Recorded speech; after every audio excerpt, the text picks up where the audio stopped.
Sir, આટલી બધી ચર્ચામાં એક બીજો વિષય નીકળી ગયો, તમારો થોડો વધારે સમય લઈશ, કે ઉંમર વધે તો કાનમાં સંભળાવવાનું ઓછું થતું જાય છે.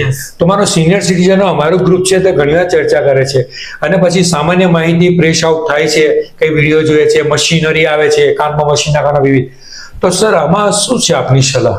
હા, કે યુઝ્યુઅલી જેમ જેમ ઉંમર થાય તેમ તેમ સાંભળવાની ક્ષમતા થોડીક ઘટી શકે. જી. હવે વારસાગત કોઈને જલ્દી આવે, અથવા તો કોઈ એવા વાતાવરણમાં વર્ક કરેલું હોય કે જ્યાં ફેક્ટરી હોય, કે જ્યાં મોટા અવાજ આવતા હોય, સો એવા કિસ્સાઓમાં સાંભળવાની ક્ષમતા જ્યારે ઘટતી હોય તો એનો એક ઓડિયોમેટ્રીનો ટેસ્ટ થાય, અને એમાં જો મોડરેટ ટુ મોડરેટલી સિવિયર, એટલે અમારી ભાષામાં એને એ રીતે કહીએ, અને લેમેન ભાષામાં કહીએ તો 50-60% આગળ ઓછું સંભળાવવાનું સ્ટાર્ટ થઈ ગયું હોય, અને એમાં સાંભળવાની જે નસ હોય એના સેલ્સ ધીરે ધીરે વીક પડતા હોય, તો એવા કિસ્સામાં સાંભળવાનું મશીન લેવું પડતું હોય.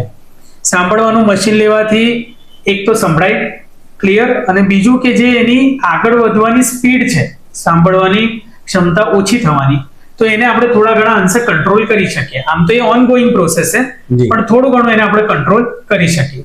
સો સાંભળવાના મશીન આવતા હોય છે, એમાં કાનની પાછળ પહેરાય, કાનની અંદર હોય, ચાર્જિંગ વાળા હોય, બ્લુટૂથ મોબાઈલ કનેક્ટિવિટી વાળા હોય, એવા ઘણા અલગ અલગ જાતના મશીન્સ આવતા હોય છે, અને એ પણ બધી વ્યવસ્થા આપણે ત્યાં છે.